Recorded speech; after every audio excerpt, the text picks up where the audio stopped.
Ila. Kaka pana ulanda. Babisite ya kaka moko. Elengi kano, elengi kitoko. Bomoko ya mboka. Bomoko ya mboka. Babi bomoko ya mboka ndi mukekangi moki. Bana matadi, bana bandundu Équateur. Pobulanta ka bomoko ya mboka. Ila. Bomoko ya mboka. Zibeka MM na bela. Indi na bomoko ya mboka. Landa bomoko ya mboka. Bomoko ya mboka. Elengi kano.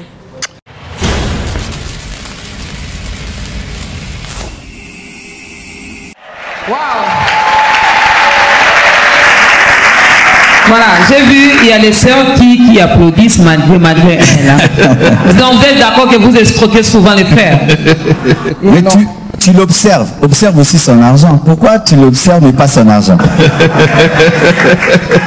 Tu dis je t'observe mais tu prends 1000 $, 2000, 3000. Dans le domaine de l'argent, tu n'es pas observatrice. Mais en ce qui concerne le mariage, tu observes. Je trouve que là, c'est souffler le chaud et le froid et ce n'est pas de sérieux. Et ça arrive aussi que les sœurs également supportent. Pareil aussi, ma soeur, arrêtez de doter les hommes qui vont nous épouser parce qu'aujourd'hui les femmes dotent les hommes. Ils te donnent l'argent de la dot pour l'épouser. Il ne va pas te respecter, surtout en Afrique. Arrêtez de faire trop de cadeaux à un homme. Il risque de croire que tu achètes son amour. L'aspect âge également, peut-être qu'elle le fait parce que sur leur avenue, elle est restée vraiment la seule sœur qui prie beaucoup, qui sert Dieu à l'église, mais voilà que celles qui sont moins âgées qu'elle se sont mariées.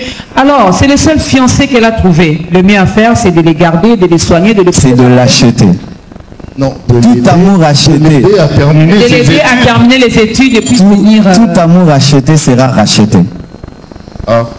Par quelqu'un d'autre qui aura plus. Car si tu as donné de l'argent pour l'avoir, une autre femme peut donner plus pour le racheter. Il faut garder confiance en Dieu et Dieu donnera l'homme qui va vous aimer. Les principes du choix du conjoint, il y a également la part de la famille. J'ai lu un ouvrage du pasteur, je me permets de le citer, le pasteur Desikitoko, qui a écrit sur les hommes et les femmes à ne pas épouser. Et là-dedans, il a parlé également de la famille. La famille peut également influencer le choix. Oui, lorsque nous lisons Genèse 24, nous voyons que c'est un père qui a décidé que son fils n'épouse pas n'importe qui, et c'est lui qui a pourvu à la dot et à tout. On n'épouse pas des anges, on épouse des humains qui proviennent des familles. Et c'est la famille qui donne la culture et l'éducation. Donc les familles, ça compte. Tu ne peux pas épouser une femme avec l'opposition de ta famille, ni un mari avec l'opposition de ta famille. Surtout en Afrique, parce que tu vas donner la dot à qui? Nous, à l'église, on ne prend pas la dot. C'est ton père qui doit prendre la dot. Et si ton père n'aime pas cet homme ou ta mère, tout ça, alors voici. Si c'est le plan de Dieu, Dieu finit toujours par convaincre les familles. Mais si jusqu'au bout, vous fixez le mariage le 15, jusqu'au bout, ils ne sont pas d'accord, il faut arrêter. C'est un signe de Dieu qui ne veut pas. Peut-être au départ, vous n'allez pas comprendre, mais avec le temps, vous comprendrez que dans le nom des parents, c'est caché le nom de Dieu. Ok. Ils ne peuvent pas se tromper. Il ne faut pas faire des mariages des têtus. On peut acclamer pour ça, on va continuer en même temps. Nous avons le frère Péniel qui est avec nous aujourd'hui et tous ses amis, et il va nous chanter un cantique. Il ne va pas en faire deux comme les enfants. Les enfants, c'était juste un cadeau, hein? Oui. Oui, parce que c'est des enfants quand même. Mesdames, messieurs, on accueille le frère Péniel.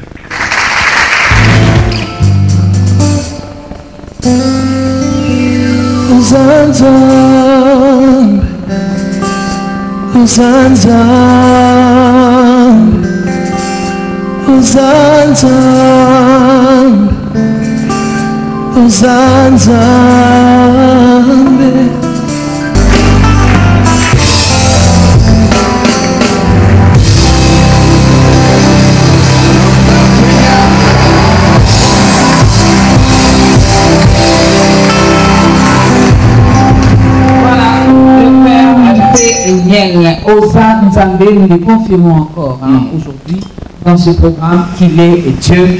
Et nous sommes là pour parler également de sa part, pour parler de sa grandeur, pour confirmer vraiment la Nzambe. Alors, pasteur, moi j'aimerais bien poser cette question. C'est vrai que ce n'est pas dans le conducteur, mais c'est une question qui est venue comme ça. C'est vrai, le choix du conjoint par rapport à nous, enfants de Dieu, par rapport à nous, chrétiens. Mais dans cette émission, il y a aussi des païens qui nous suivent. Et ils aimeraient bien connaître comment faire par rapport à ce choix du conjoint. Là, vraiment, je crois que j'ai jamais dit ça. Un animal ne doit pas choisir. Il choisira un autre animal comme lui. Et s'il choisit un humain, il va dévorer l'humain. C'est pourquoi un célibataire inconverti, je lui déconseille de penser au mariage parce qu'il va mal choisir. Il va soit choisir un païen comme lui. Donc un homme animal, ce sera deux animaux qui vont se déchirer.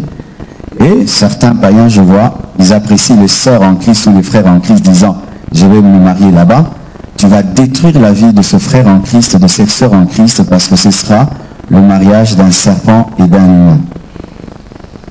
Abraham a choisi pour son fils, la Bible dit qu'il était très avancé en âge, et il a pris Éléazar qui était aussi le plus vieux de ses serviteurs.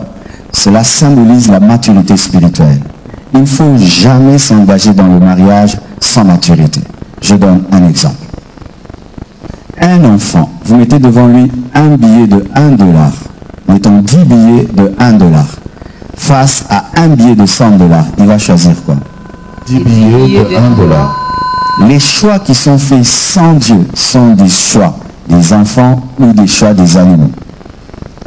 Quiconque n'a pas Christ, il faut d'abord donner ta vie à Jésus, parce que c'est en donnant ta vie à Jésus que la vie commence, parce qu'avant tu existais. Alors imaginez qu'un homme inexistant cherche à faire un choix. Avec qui? Ce qui fait que beaucoup de personnes qui se sont mariées, étant païennes, regrettent les choix. Parce qu'ils se rendent compte que j'ai mal choisi. J'ai choisi seulement sur base de la beauté, sur base des problèmes que j'avais. Il m'a dit oui, il m'avait dragué trop bien. Mais quand on connaît Dieu, c'est alors qu'on a la maturité et l'intelligence de Dieu pour dire c'est telle personne qui convient pour ma destinée. Je déconseille aux païens de se marier. Il faut vous convertir. Ensuite, il faut choisir. Et d'ailleurs, je déconseille même aux bébés spirituels de se marier. Parce qu'un bébé ne se marie pas, il doit téter. Il doit boire le lait jusqu'à grandir et choisir. Même si tu as 50 ans, tu viens de te convertir aujourd'hui, tu es célibataire, il ne faut pas penser à te marier. Tu dois penser à grandir, ensuite tu choisiras. Sinon, tu feras le choix d'un bébé spirituel. Et chaque fois qu'on mûrit, c'est alors qu'on fait les bons choix. C'est pourquoi je déconseille à quelqu'un, à peine tu viens à l'église, tu cherches une femme. Un bébé cherche à se marier, cherche le lait, grandis et un jour tu trouveras. Parce que moi j'avais également une question par rapport à ça, lorsque vous avez parlé des païens, de l'animal qui va épouser seulement un autre animal, mais on a constaté également, j'espère que l'Assemblée sera d'accord avec moi, que même la plupart des mariages des chrétiens ne réussissent plus depuis un certain temps. On a vu même certains hommes de Dieu se séparer. Ils s'étaient mariés tout en étant dans l'église, tout en étant chrétiens. C'est dû à quoi? Les mariages des hommes de Dieu échouent parce qu'ils se marient dans la permanence.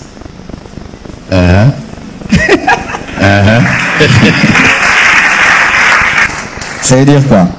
Tu es au début de ton ministère et tu es souvent à la permanence et il y a une sœur qui t'amène souvent le foufou, la chikwang et la compassion de toi et tu penses qu'elle est la femme de ta vie alors que c'est le corbeau qui vient au torrent de Kérit pour te nourrir. Les hommes de Dieu choisissent mal parce qu'ils ne se projettent pas dans le futur. Ils se marient en fonction d'aujourd'hui. Mais ils ne voient pas que demain ils seront grands. C'est pourquoi ils cherchent les femmes du ministère. C'est pourquoi je déconseille à quiconque ne connaît pas sa taille de se marier. Parce que tu ne sais pas quelle longueur tu peux manger. Il faut attendre, connaître ta destinée pour chercher quelqu'un. Car en soi, la soumission, c'est accompagner quelqu'un dans une mission. Il faut connaître ta mission pour qu'on se soumette, qu'on t'accompagne. Peu importe, même si ça prend 10 ans, 20 ans. Vaut mieux faire un bon mariage de 5 ans qu'un mauvais mariage de 50 ans. C'est vrai, pasteur, je donne ma vie à Christ. Je suis enfant de Dieu, d'accord. Je veux me marier, je dois faire un choix. C'est vrai, Dieu peut me révéler, il peut me montrer aussi via le Saint-Esprit, d'accord. Mais est-ce que moi-même, je ne peux pas aussi avoir mes critères à moi de mon conjoint, de celui, celle qui doit m'accompagner toute la vie? La Bible dit fait de l'Éternel tes délices, il te donnera ce que ton cœur désire. Lorsque quelqu'un grandit dans les choses de Dieu, ses désirs des désirs divins. Je déconseille à quelqu'un qui a grandi spirituellement et qui a des goûts précis de ne pas se marier à ce goût-là. Ce serait une grande erreur. Si tu aimes des femmes noires, épouse une femme noire. Tu aimes une femme claire, épouse une femme claire. Quand tu as grandi dans les choses de Dieu, tu sais que moi j'aime ça. Épouse seulement comme ça. Pourquoi? Dans le domaine du mariage, il y a l'esprit, il y a l'âme, il y a aussi le corps. L'esprit ne fait pas de bébé. C'est le corps. Et le corps a des goûts pour être attiré. Sinon, tu peux aimer une femme ou un homme en esprit, mais physiquement, il ne t'attire pas. Vous allez beaucoup prier et faire un groupe de prière. Mais ça peut arriver aussi, pasteur. Des fois, il y a des choses que nous demandons à Dieu par rapport à nos critères, par rapport au dessein que nous nous sommes faits et tout. Mais Dieu a un autre plan pour nous. J'aime les hommes noirs, or Dieu veut que j'épouse un homme d'éteint clair. Je fais donc. Voilà. Si Dieu corrige ton choix, donc son choix est meilleur que le tien. Mais s'il le corrige pour te donner moins, c'est pas lui. Mais maintenant, comment reconnaître? C'est-à-dire tu pouvais avoir le goût des femmes noires, mais en soi, ton vrai goût, ce sont les femmes claires. Il va te montrer que non, en soi, c'est ça. Et tu te rends compte, mais au fait, c'est vrai. Mais si Dieu te fait épouser quelqu'un qui, des ongles à la tête, n'a rien qui t'attire, c'est pas Dieu, c'est Satan qui t'a piégé au nom de Dieu. Ah oui? Pourquoi? Parce que dans le mariage, il faut qu'il y ait l'attraction. Lorsque Rebecca a vu Isaac, elle était attirée. Dieu ne peut pas te donner un mari, une femme qui ne t'attire pas. Parce que dans le mari, il faut avoir des bébés. Il faut s'aimer. Il y a l'intimité. Comment il y aura l'intimité sans attirance? Vous allez beaucoup prier. Ça, j'ai dit, vous allez beaucoup prier. Vous allez beaucoup jeûner. Mais dans ce domaine, il y aura des problèmes. Et d'ailleurs, quand on dit qu'il y a beaucoup de problèmes dans les couples, aujourd'hui des chrétiens, c'est le domaine intime de l'intimité. C'est ce domaine-là qui a été négligé, où on a poussé des gens à épouser des personnes sans qu'ils soient attirés physiquement. C'est pourquoi il y a des divorces aujourd'hui. Moi, j'aime l'équilibre entre le corps, l'âme et l'esprit, parce que même la Bible dit, Rebecca était belle de corps et belle de figure. Dieu reconnaît la beauté de sa créature. Donc Isaac, quand il a vu Rebecca, il a dit, bon. Il faut quand tu te maries, tu dis vraiment, Si tu ne sens pas ça, bien aimé, prie encore. Physiquement, cette personne m'attire. Mais pendant ce moment d'observation, comme vous avez dit, je remarque que nous n'arrivons pas à rire, par exemple, sur les mêmes choses. Ah, maintenant il y a un problème de l'âme. Vos corps s'attirent, mais vos âmes ne s'attirent pas. Il y a un problème, il ne faut pas se marier. Ok. Tu vas la trouver jolie, mais ennuyeuse. Tu vas le trouver beau, mais il est bête. Mais est-ce qu'il n'y a pas moyen de l'influencer un peu? Oui, il y a des personnes qu'on transforme, mais il y a des personnes qui restent telles quelles. C'est pourquoi il faut des longues fiançailles. Pas très longues, mais suffisamment de fiançailles pour que tu sois sûr si tu peux le transformer ou pas. Et si tu trouves vraiment qu'il est courbé à vie, il faut laisser tomber. L'estimation sur le temps, la durée? La Bible ne donne pas une estimation, mais avec l'expérience pastorale, 1 année c'est bon. 1 année de fiançailles. Les fiançailles de 3 semaines, c'est dangereux. Vous savez, des fois, il y a des gens qui vendent des polos en cours de route, ils les bouchent comme ça, tu prends, alors que c'était une blouse. Mais il y en a également qui ont fait 5 ans de fiançailles, 7 ans, voire même... Non, là c'est mauvais. 5 ans de fiançailles, c'est mal parce que quand le pont est long, il donne des vertiges. Et vous risquez de vous comporter comme des mariés dans les fiançailles. Et souvent, vous allez voir, il n'y a plus de feeling, il n'y a plus d'attirance parce que vous êtes fatigués l'un de l'autre. Il ne faut pas des fiançailles trop courtes, trop courtes. Hein? Fiançailles ou une fiançaille. Il ne faut pas que ce soit court ou long. Il faut que ce soit le temps qu'il faut. Quand c'est trop long, on se fatigue de l'autre. Quand c'est court, on ne connaît pas la personne. Alors moi, j'aimerais bien... à l'Assemblée, hein, s'il y a les fiancés ici, s'il y en a qui passent un temps d'observation, vous avez du mal à faire un choix, eh bien, envoyez-nous vos questions. Vous mettez votre nom, vous signez votre message, il ne faut pas avoir honte. Hein. Et puis nous allons poser la question au pasteur Marcelo, qui est notre invité. Bien sûr. Alors, pendant ce moment d'observation, question de curiosité, je sais que c'est quelque chose, c'est une question qui se dit tout bas, il n'ose pas le dire. Hein. Jusqu'où peut aller l'observation? C'est ça, il ne faut pas se transformer en gynécologue. Connaître l'autre. Non, il ne faut pas se transformer en gynécologue, ni en Diego Cao. il faut que ce soit seulement vous parlez. Vous parlez, ben, vous pouvez faire des bisous, mais pas des longs bisous. Parce que les longs bisous amènent encore à tomber. Et pendant les fiançailles, jusqu'où peut aller ce moment d'observation? Il faudrait pas que ça soit sexuel. Parce que la sexualité n'est réservée qu'aux mariés. Et quand vous avez des longues observations, vous vous livrez à des caresses, c'est comme si vous chauffez un plat, mais vous n'avez pas l'intention de préparer. Vous êtes en train de perdre de l'énergie, l'électricité et d'abîmer la plaque. J'ai une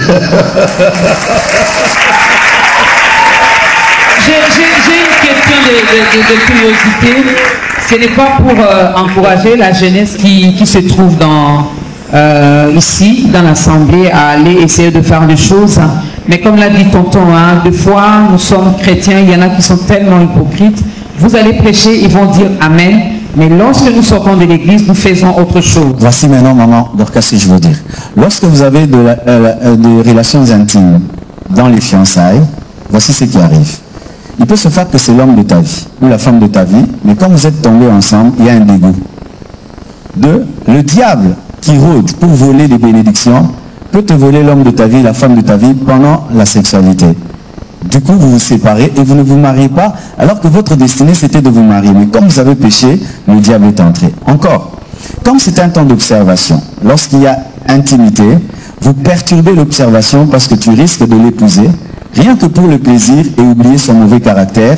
Mais dans le mariage, tu te rends compte que tu l'as épousé pour le plaisir, sans le connaître, et tu regrettes. C'est pourquoi il faut respecter le principe de l'observation. Lorsqu'on va plus loin, on perturbe tout.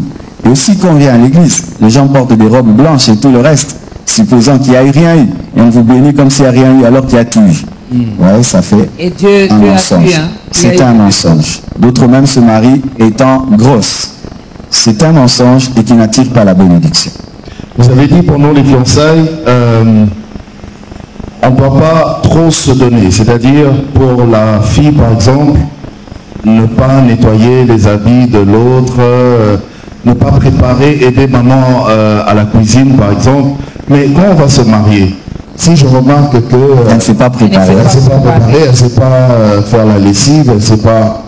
Ben, si vous êtes au niveau de l'observation, il ne faut pas arriver à ce niveau-là. Mais si les familles sont déjà d'accord et qu'il y a eu prédote, ben, il peut se faire que tu l'invites chez vous à la maison, qu'elle prépare, il peut se faire. Mais nous déconseillons qu'il y ait des habits lavés, des cuisines faites, parce que vous risquez de croire que vous êtes marié et commencer à faire les choses des maris. Ouais. Mais quand même, si vraiment tu es quelqu'un qui aime beaucoup manger, tu dois tester si elle s'est préparée. Un jour, tu l'invites chez vous à la maison, ou tu vas chez elle et tu demandes qu'elle prépare. Mais d'autres maintenant font préparer, puis tu manges. Hein. Donc tout ça, il faut de la sincérité. Ils nous disent vraiment, est-ce que tu sais faire le foufou? Tu dis, je ne sais pas, on peut l'apprendre. Tu ne vas pas refuser quand même d'épouser quelqu'un pour le foufou. On peut lui apprendre. Bon. Ça arrive surtout avec... Ça dépend de la culture. Oui, ça dépend de culture, mais ben, arriver jusqu'à régner un caractère, un corps qui te plaît, un caractère qui te plaît, rien que pour le foufou, tu peux engager un travailleur qui fait ça, quoi. Mais vous savez, quand vous avez parlé de la sexualité, il y a des frères qui disent que, ben voilà, c'est vrai, on va se marier, mais je dois savoir si ça marche. Ce qui a beau taka. Allez voir un médecin. Ah oui, en plus. Parce qu'il y en a qui s'unissent, mais qui n'ont pas d'enfants. Mais si tu veux savoir s'il y aura des enfants, allez voir un médecin, il y a des tests pour ça. Oui, c'est plus facile. Oui. Ne soyez pas vous-même médecin. Alors, nous attendons vos questions. Le protocole va nous aider par rapport à ça. Envoyez-nous vos questions. Il n'y a pas de tabou, hein, parce que nous voulons vraiment que les choses... Ce sera peut-être après. Ce sera peut-être oui, parce que déjà la première question ici. Et en plus de la sœur Dorcas. Ce sera après le groupe Amen Worship qui va aussi nous interpréter un cantique. Je pense qu'on peut les encourager. Amen Worship.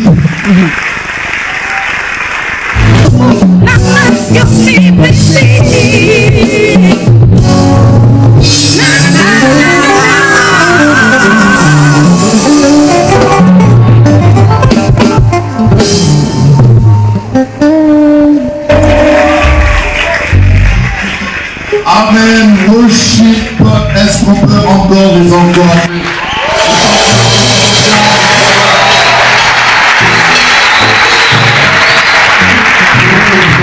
Alors, il y a tellement de questions, mais il y a certaines questions que nous avons déjà posées au pasteur et le pasteur a déjà répondu à ça. Mais nous allons quand même les lire. On va quand même les lire, mais le pasteur a déjà répondu à toutes ces questions.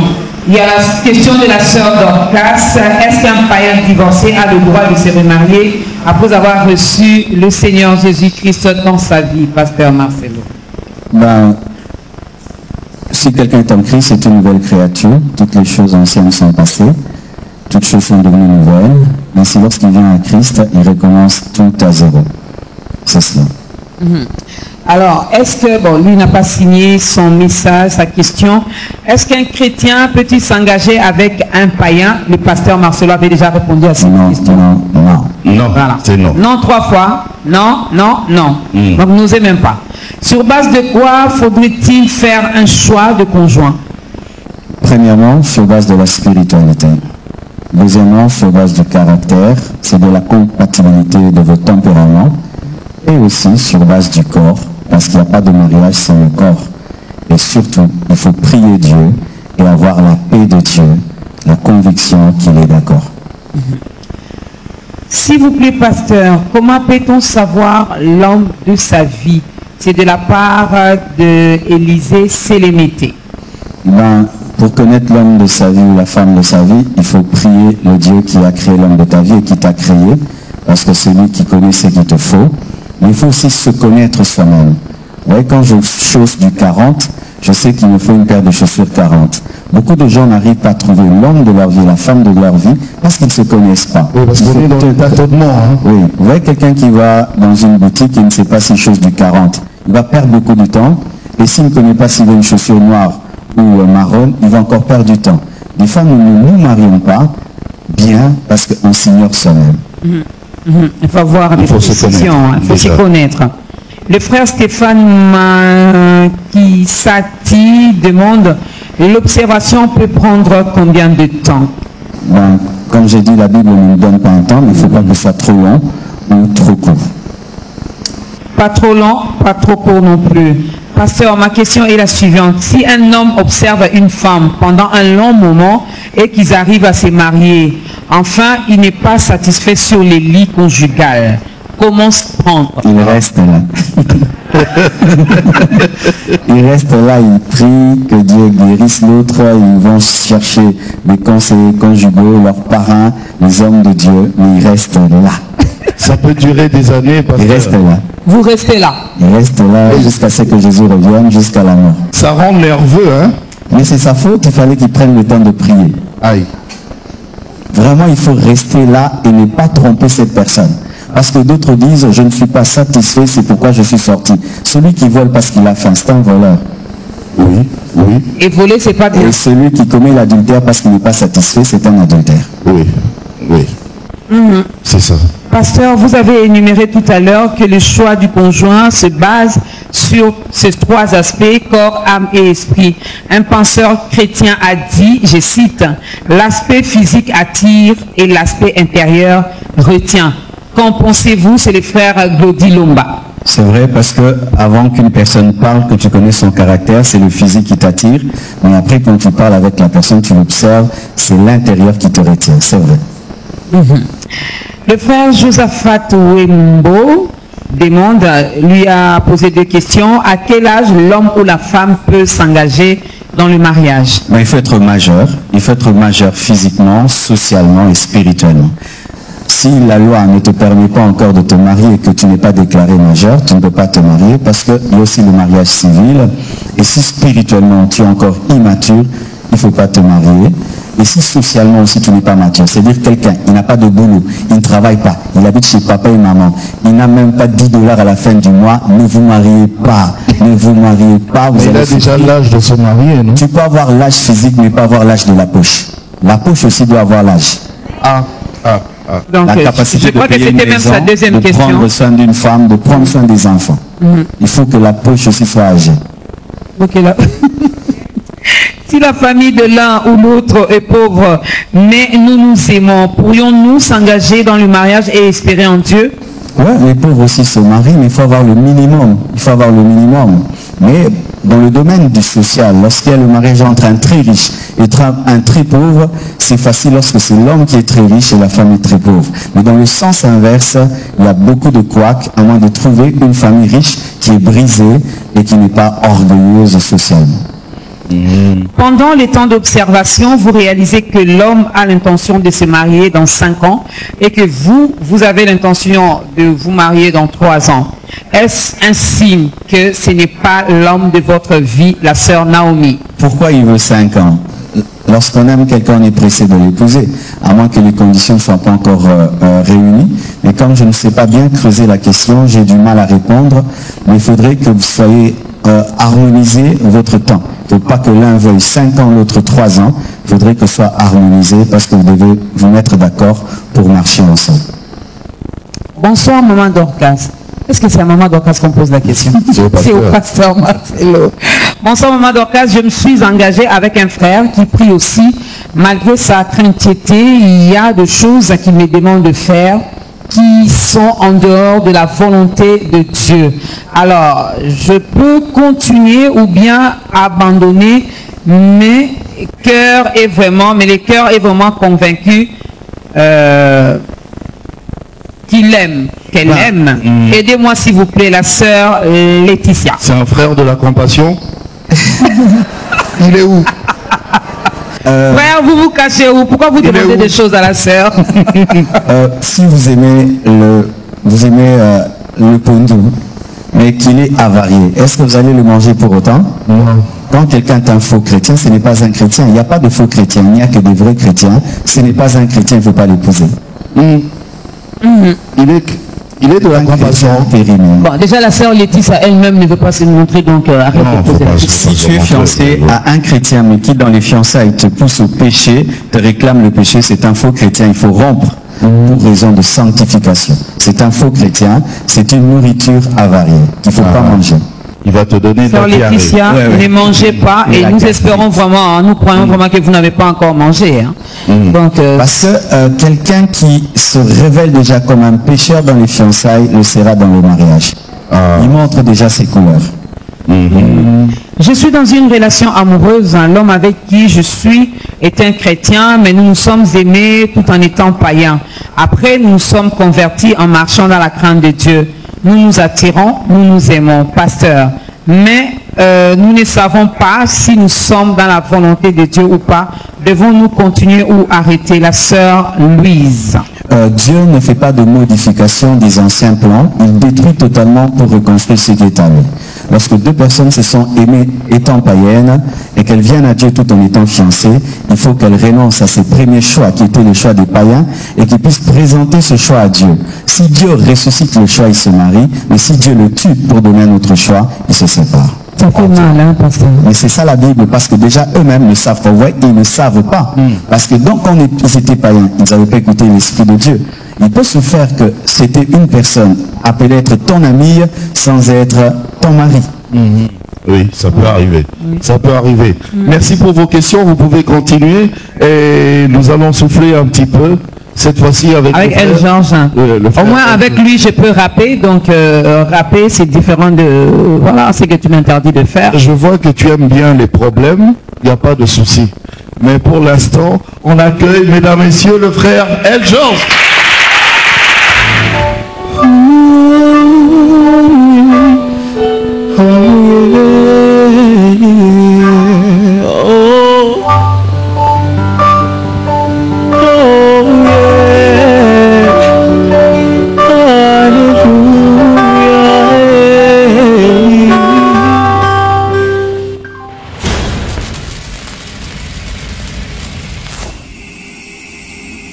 ela kaka pana ulanda babisite ya kaka moko elengi ya kano elengi kitoko bomoko ya mboka bomoko ya mboka babi bomoko ya mboka ndi mutu ekangi moki bana matadi bana bandundu Équateur po bulantaka bomoko ya mboka ela bomoko ya mboka zibeka na bela eyindi na bomoko ya mboka landa bomoko ya mboka bomoko ya mboka elengi kano